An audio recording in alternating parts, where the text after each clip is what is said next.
Hey mama, you're listening to the Resting in Motherhood podcast with your host and new motherhood BFF, Brittany Maya. I'm a certified infant sleep specialist, but more importantly, I'm a mama navigating my own motherhood journey right alongside you. So join me weekly as we discuss the real, raw, and relatable truths of motherhood.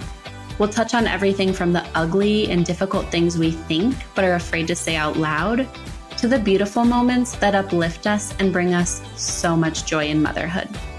So go ahead, take a deep breath, embrace the chaos, and join me for heartwarming conversations that'll leave you feeling understood, inspired, and ready to tackle whatever motherhood throws your way.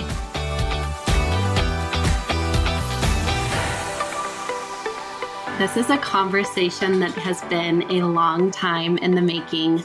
I'm so excited to have Charlotte Irving, who is a psychotherapist and life coach, and actually my life coach, which is where this episode came to be. One time, we chatted a lot, obviously, but one time Charlotte and I were talking and we had this really great conversation, which we will get into a little bit later. And I said, oh my gosh, when I have a podcast, I have to have you on and I want to talk about this. And now here we are. What is it, Charlotte? Like 2 years later, a year later?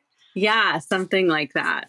Yes. But if you would just introduce yourself a little bit more, Charlotte, and let us know who you are, what you're about.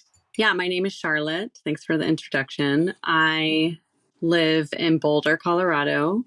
I am a holistically oriented therapist and or mental health counselor and coach, which means I see clients in person, legally in Boulder, or in Colorado for that matter. And then I also do remote sessions for clients all over the world. I went to Naropa, which is sort of an alternative education. I don't know if listeners know too much about Naropa University, but my master's program was a combination of clinical psychology with mindfulness and psychospirituality. So it's a sort of a blend of holding both perspectives. And I would argue it's sort of more for higher functioning folks, maybe, depending. But I loved it, and it's definitely reflective of how I work. Totally. Yes. Well, and I can't recommend you enough to anybody looking for a life coach or a psychotherapist. Charlotte is amazing. And that's why I wanted to have you on. So if you can tell us a little bit, because yes, this is your profession, but you are also a mama. So if you want to share, if you want to share his name, you don't have to, but how old he is and kind of what your transition from not being a mom into being a mom looked like and how your profession kind of impacted that. Yeah, that's such a great question. So my son is named Cully, Cully. He is 3. He turned 3 on Saturday, oh my actually. Gosh. I know, time flies. How did my work? It influenced it a lot. I actually, prior to moving out here and becoming a counselor, I worked in schools in New York, and I think a lot of the culture there was so different from how I mother and how I've learned to mother, and very, I guess, if I'm being frank, sort of disrespectful towards children. I remember I once, was really educated on practices you talk about, which was cry it out, and really sort of fell prey to the sleep training community when I was watching infants. So all things I've really undone through essentially becoming an expert on attachment through psychotherapy. So I did have a professor actually tell our class that sleep training is child abuse. And that was I'm so grateful that I walked through that before entering the door of motherhood. Wow. I want to go find this professor and have them on the podcast. But I think that's something that what you really helped me with and I'll just be an open book here. One of the big things I struggle with is that mom guilt. And so we've had a lot of conversations where you're like, Brittany, you're a good mom.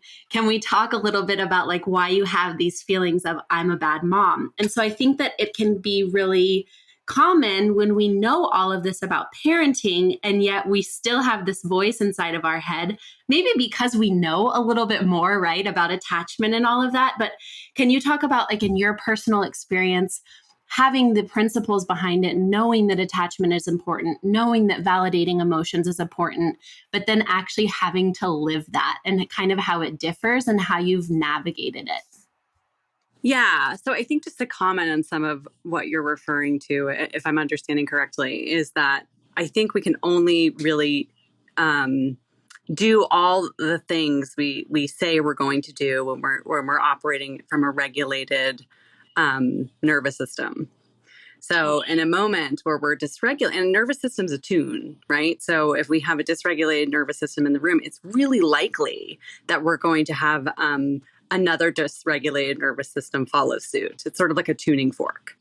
So I think that practice is really relatable. Just having those moments where you're going to hold boundaries that are firm and kind and validate, and then you're fully dysregulated and you've attuned to your kid's nervous system, and all of a sudden you're yelling and you're like, oh my gosh, I'm doing the thing I said I wasn't going to do.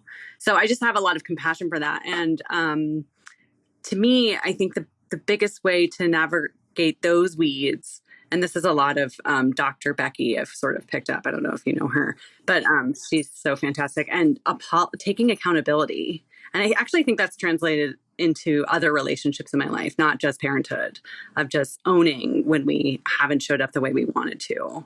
So I don't know if that fully answers your question, but I do think the regulated nervous system piece is so challenging. And I have so much deep compassion for that, especially when you're sleep deprived, you're overstimulated, you're worn down, you're overworked. It's hard to stay regulated, right? Our tipping point is really fragile. And I love that you say that, because I think what most moms want to hear is like, we're still a good mom, even if we have those moments, right? Because we see these things on Instagram where we're like, okay, that's bad, I'm not going to do that. Just like you said, like, we can have this picture in our head of what we're going to do, but also accepting that, like, we are humans. And just like you said, we're tired. This is a new role for us and we're going to make mistakes, and that's okay. Yes. And we have to thank our nervous systems for kicking into gear in a moment where they're trying to protect us. Right. And Yes. And we live in these, not to get too out there, but the conditions in which we're raising children are pretty inorganic to the process, I would say. Right. Totally. We're really individualized when, that wasn't always the case. Right. There would be hundreds of people around us offering support, maybe not hundreds, but, tens of people offering support. I was just talking to, I had like a mom's meetup for Lilah's forest school, and they were talking about how there in the old villages, there were 10 women to one child. Oh my God. Which, can you imagine having 9 other women with you every single day? Like, wow, how beautiful. Yeah. Right. I know. Talk about it, more regulated nervous system. Totally. Well, and I think the nervous system piece is a huge aspect that we always think about our child's nervous system, right? But we're not thinking necessarily about our own. And I love that you brought up the fact that, like, your nervous system is doing a good job, because when I was really in the depths of going through my divorce and all of that, I remember I had shared with you, there are days where I just I don't want to get out of bed. I just want to turn the TV on and I don't want to do anything. And you gave me this like aha moment, and you were like, what a beautiful thing that your nervous system is doing what it needs to do. It's saying, hey, I need to shut down for a little bit, and this is what I need. And it was kind of like this permission to say, like, oh, well, like my brain was truly doing what it needed to do in that moment. Absolutely. Absolutely. And that's right. It happens with our kids too. Right. And like you just named, it's so easy to honor our children and where they're at. But for ourselves, we really seem to hold ourselves to this unattainable standard in terms of what it means to be human. Totally. So if you were talking to a mom or if you were talking to me and they were coming to you and saying, okay, like I feel like I know all of this stuff about attachment. I know I know I'm supposed to be responding to the emotions, and yet I keep doing things that I don't want to do. Like what would be some advice that you have there? Yeah, that's a good question. I think first thing would be sometimes I think narrating. I'll Mm-hmm. narrate what I'm feeling because the feelings themselves are actually not a problem, right? It's the reactivity. It's trigger, feeling, and then react or trigger and respond. So I think sometimes when we feel like we have to just stuff it all inside, that's when it comes out sideways, like yelling or snapping. So first things first is how can we honor what we're feeling while not reacting? That's a really hard thing in practice, especially when we're in a hyper aroused state. So I think I would offer what are some ways that might work for you, and sort of ask the client. For me, I like narrating. Like, I'm really overwhelmed right now. I can see you're having a really hard time. I'm really overwhelmed too. This is really hard. Right, fill in the blank. So that might be. I don't know if that would work for everyone, but that's sort of my go-to.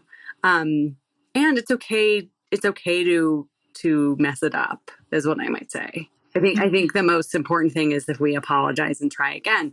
Just like marriage, just like any relationship we're in, parenting, the same thing. We show up and we try again every single day as a recommitment. Every single day. It's not like we just get it right and then we're good from there on out. No parent does that, right? We try again. It's a moment by moment practice. So accountability is huge in our home, right? Owning that we lost our cool and we were really overwhelmed and we shouldn't have behaved that way. And we've actually made agreements that we don't behave that way, and we broke the agreement, and we need to own that.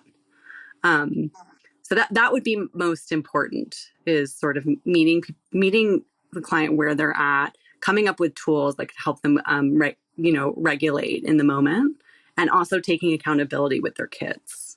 Because then we teach our kids how to apologize. How cool is that?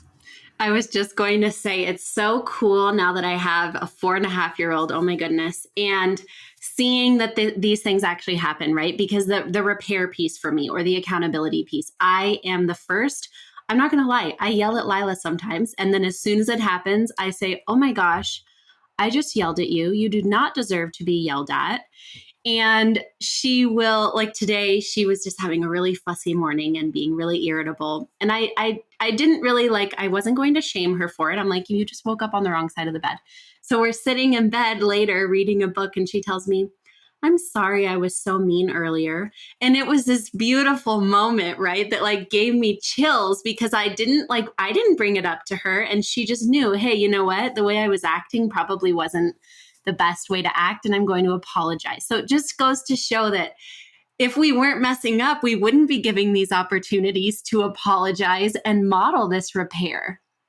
Yeah, totally. What a beautiful moment with Lilah. That's so cool. I first of all, I just Yes. comment on that. How special. Um, and also just we're the emotion piece, right? You yell at Lilah because you're having a hard time, right? I yell at my kid too sometimes because I'm having a hard time. So as long as we can get behind the emotion and really become experts in that arena for our kids, I think they're taking so much away from that. So how cool that you witnessed that in lifetime.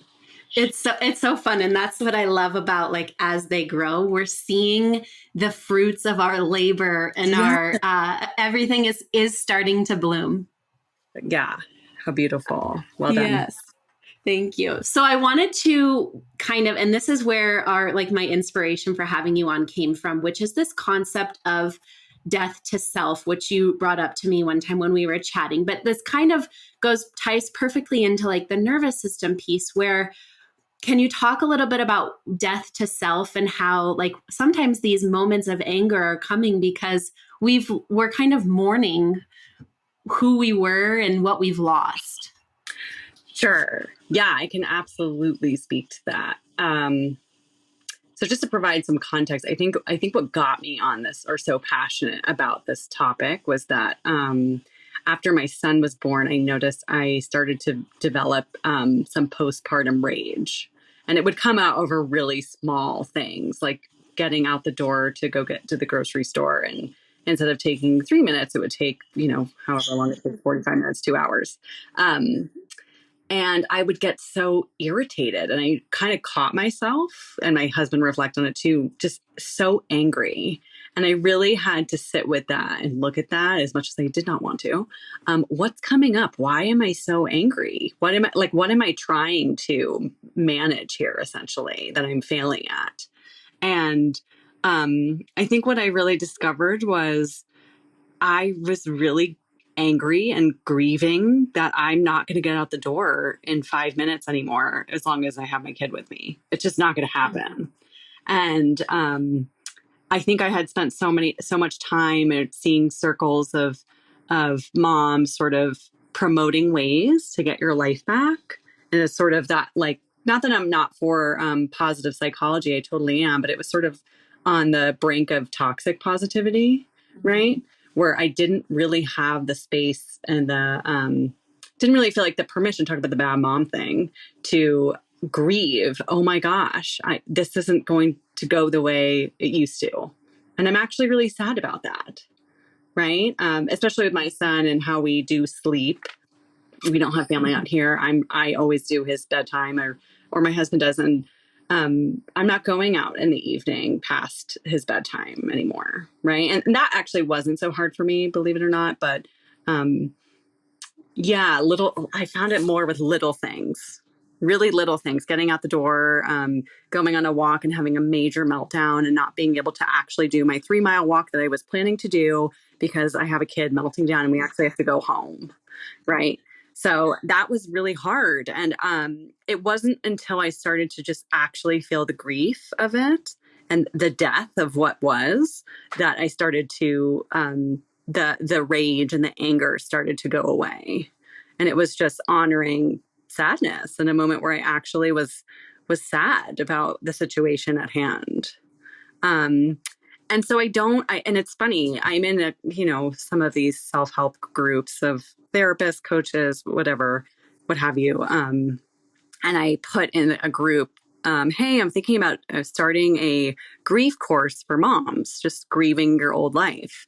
And the amount, I think I got 40 comments and all of them were along the lines of, that's really depressing. I'm not going to, I think you should try and maintain your old life and we should really focus on that. And this is a terrible idea and I don't support it. And it really made me realize, wow, we don't honor the grief process in this as a culture. We just won't look at it, right? We really do what's convenient for us over our kids a lot of the time, which I know not all parents do. But with that, I think just comes a lot of true loss, whether you're, no matter what type of parent you are, right? Or how you parent. There's just, your life is never going to be the same, at least for the unforeseeable future. What are your thoughts on that? I mean, do you agree? Do you disagree? I totally agree. I think that it doesn't, just because we're grieving one part of our life or losing one part, it doesn't mean that we are, what's the word I'm looking for? It doesn't mean that we don't love our children. It doesn't mean that we aren't embracing our role. But I think that when they come at you and say like, well, that's too negative. Well, two things can coexist at one time, right? Like I love my child. I love who I'm becoming as a mom. And yet I'm grieving on the fact that my life will truly never be the same. Even when they're 18, I will be in a different stage of my life, and it is never going to look exactly like it did before I had a child, because now I will have a child or children out in the world, and part of my brain will be with them wherever they are, right? Like it's just never the same. Absolutely. I think they say your amygdala like doubles in size after your child is born. It's just not, biologically you're wired differently now. And I don't think we have enough preparation and support around that culturally. Totally. Yeah. Well, and I think that's what that conversation was such an aha moment for me, because you talk about the guilt, right? Like you're like, well, why am I feeling so much rage? I shouldn't be feeling this way. Just yesterday, you brought up the walk. It's so funny. Here I am 4.5 years into Lilah's life. And I wanted to go on like a nice, it's because we're both in the same area. You know, it's been beautiful. It has been windy, but I'm like, we're going out in the sunshine. We're getting out there. And then it was like this walk where like I wanted like a faster pace. I'm like, okay, I want to get my heart rate up. And she's like stopping every 2 seconds, which is so beautiful to like look at the grass or like, Mom, look at this bird. And then like also in that same walk, when are we going to get home? And I was like, Lilah, the quicker you walk, the quicker we will get home. But the whole thought being like, here I was like 4.5 years in, and I still have those moments of like, wow, if it was just me on this walk, I could have doubled my doubled the amount of distance. Yes. Right. Yes. And it's okay to grieve that, to be sad that, wow, like that's not happening for me right now. And one thing, actually, a kind of a mantra that I've started using is like, it's not my season for that right now, which has really helped me. Just kind of like reminding myself like, okay, I'm not there. It's okay to be sad about it, but I also don't, it kind of helps me get over it and feel it, but not feel the anger around it. Absolutely. And it is a season. I'm glad you named that. I think this was more an epiphany I had as a newer mother. You're a more seasoned mother than I am, actually. And I have friends, with more than one kid. And I think they're hyper aware as they go into their second round of mothering a child. Oh, everything's a season. But when you're doing it for round one, it's quite intimidating. It's really overwhelming. And I do think there's a lot to be felt around it, whether we're talking about sleep, whether we're talking about going on a walk, it doesn't really matter, fill in the blank. You're really having to let go of your agenda and trust your kids. Yes. And I just had a different conversation about this, about just accepting that kids aren't convenient. And I think that goes into the mourning piece too, or grieving piece too. Like, yeah, a lot of things in my life are no longer going to be easy and convenient. Yeah. And it's okay to like miss that. Just like you said, the grocery store, that's a big one. Like, how long does it take to get our shoes on? Right. Like, but then just knowing like, okay, that season or that life is behind me, and it's okay to be upset about it. And I think that that's the biggest takeaway, like just talking to you, and is feel the feelings. Yeah. Yeah. Because if we don't, they just come out sideways, right? They just come out later on at another point in time. I think we know this, but to actually do it is a whole other practice. To actually pause and feel our grief and feel sad when we just want to, I know for me, I just wanted to control. I just wanted to manage this. No, I actually don't want to look at that. So I'm going to try and manage it and make it look different. Right. And that's where my rage would come up, is that, hey, it's actually not going to work that way. I even had a friend on Saturday text, or was it Friday or Saturday? She lives in Montana, and her and her husband are really big skiers, and she's very pregnant. She's like 8 months pregnant. And I think she was like, I'm just really having a lot of grief come up that I can't go snowboarding right now. And I just thought that, I was like, yeah, that's so real, right? I think we really do blow past and try and, well, once the baby comes, get a babysitter all day. Not that there's anything wrong with that. I just think we also have to honor the moments where, this isn't going the way it used to. Yeah. It's hard. And I think it's so interesting because, especially like if we're choosing to parent in a responsive and respectful way, most of us are uber mindful of naming our child's emotion, validating the experience, and yet we're not doing it for ourselves. And so I think that for anybody listening, this would be my push to you, or just to say like, this is your permission to feel your feelings. Like, the more in tune that you can feel with your feelings, actually, the more in tune you're going to be able to be with your child's feelings. Yeah. And also the more enjoyable I've found life is. I think Pema Chodron, she's a meditation instructor, is in her book, I think it's called I could be wrong about this, but I'm pretty sure it's When Things Fall Apart is her book. She talks about how the emotions themselves are not the problem. We can totally do that. It's our unwillingness to feel them, or our perception that they're so inconvenient that we don't want to feel them. That's the problem. So I think it definitely, of course, matters for our kids, but it matters just as much for us as we walk through what it means to be an adult. It's so challenging, especially in today's climate. Yeah. Well, and then we live in the era of like toxic positivity, which I do think that there more and more moms are coming out on social media and talking about how hard it is, which is wonderful. But I was actually just talking to some mom friends about, there's this talking about the guilt piece of it. Like there's this push to like enjoy every minute. But then when we're not enjoying every minute, we feel like guilty, like we should be enjoying every minute. And there's this like, how do we find the balance, right? Of like, I can't enjoy every minute and that's okay. But the more I try to enjoy every minute, I'm actually burning myself out more. And then I'm not enjoying even more time. Oh, I have so much, that's so relatable. I have so much compassion for that dance. Yeah. And I think it's just the reality of what you walk through, right? I think, I don't even know how much I have to comment on that other than that's sort of a reality of motherhood that really smacks you in the face once you enter it. I think someone said to me once, motherhood is a string of moments, right? It's hard and then it's great and it's beautiful and then it's hard again and that's beautiful. And I think that's actually how life is, right?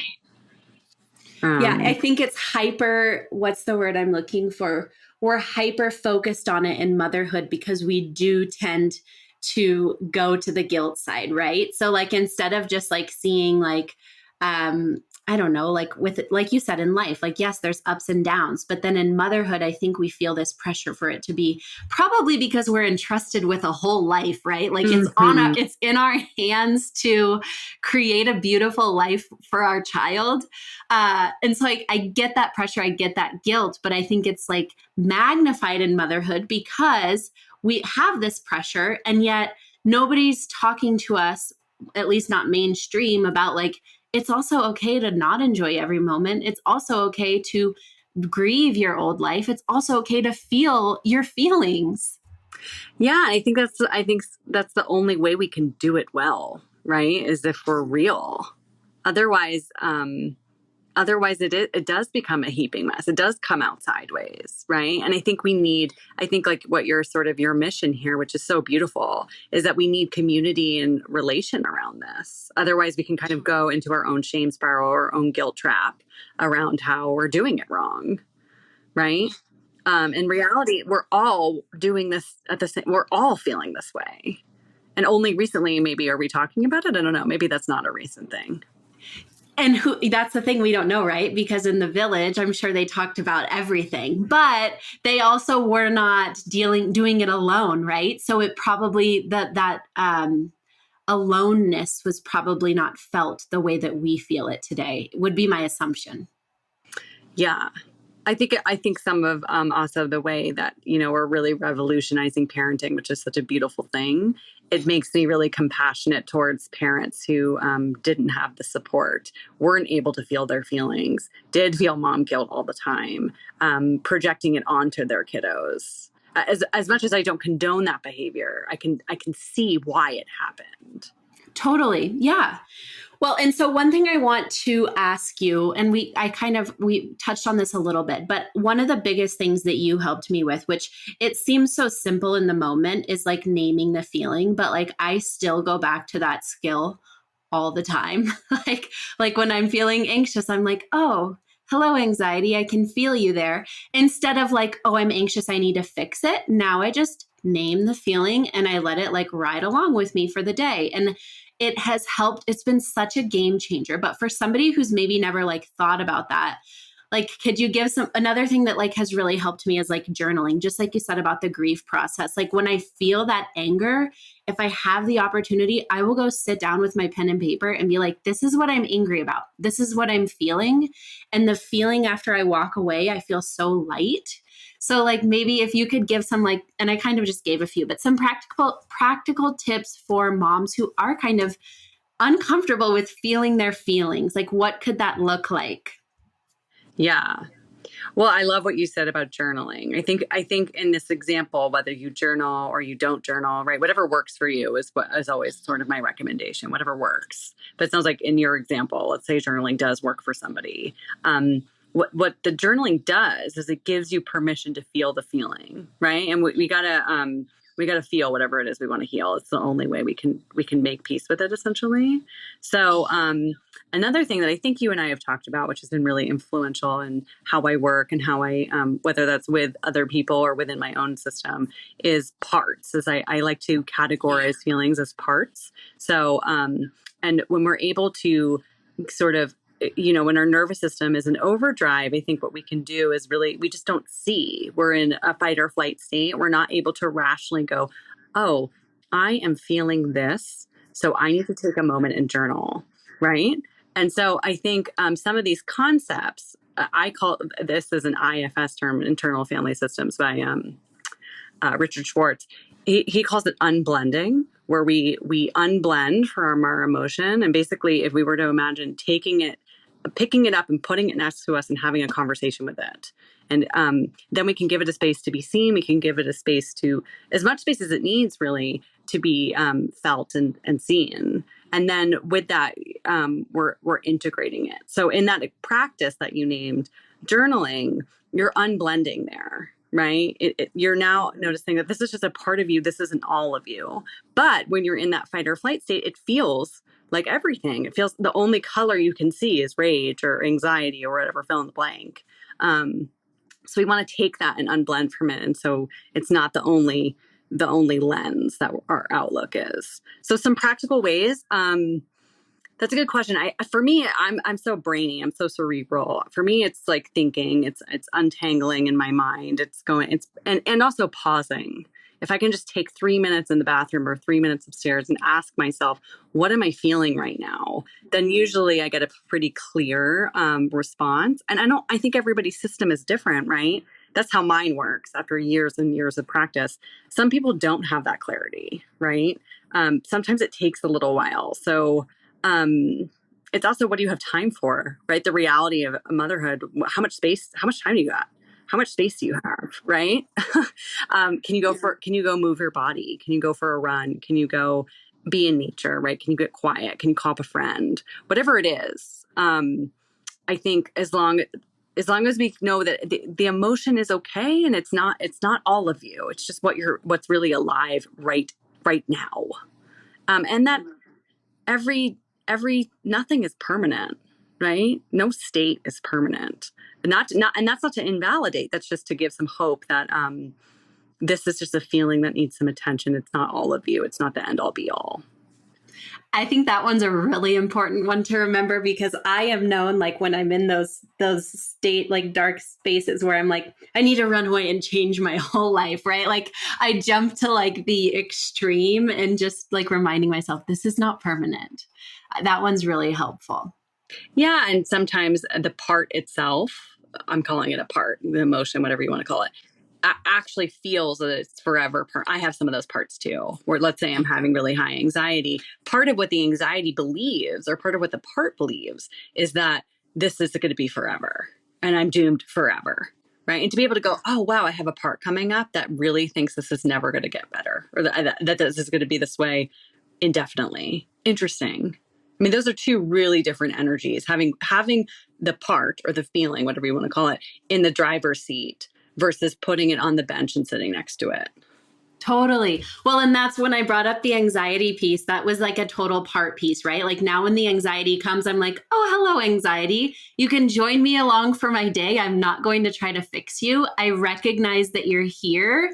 But the more because I think that was one thing that happened for me, is like, I would feel guilty for feeling the anxiety, right? Or I would be trying to fix it. Whereas instead I just say, you're here. I recognize that you're here. I'm not going to try to necessarily fix you. You're just allowed to join me on my day. And the less I focused on it and just kind of, like you said, put it in the back seat or put it in the passenger seat, then I have control over my life again. Yeah. And it's counterintuitive in the moment when you're really crippled by it, right? Totally. But it does, I mean, you can attest to this. It does help. Oh my gosh. Life changing. Like, I still use it all the time. Yeah. So I'm so glad that that's been helpful for you. So I think, and I think this is a tall order for all people to go to therapy, but if you can't go to therapy, ways in which you can seek out self-help, whether it be through social media, what you're doing is fantastic. I think normalizing how hard this is and teaching or people learning how do I navigate emotions and what are emotions is a whole new it's just sort of a whole new educational piece that we're just really being exposed to daily. Totally. Yeah. Well, and I think it's because most of us were not parented the way that we are parenting. A lot of us are parenting now, right? But I kind of had this aha moment when you were talking about the unblending piece, because if we think about our children, their brains cannot unblend, especially until about the ages of 5 to 7. They feel one feeling and that is it. They can't feel like two feelings at the same time. And so there's no off button. Right. So what a powerful tool to think about it this way when and I'm kind of changing the topic a little bit, but when we're helping our children regulate, we're unblending for them. And so what a beautiful gift to be able to fully unblend ourselves so that when our child is there, we can really regulate with them and understand okay, they're feeling this piece. How can I kind of regulate them and bring them back to homeostasis?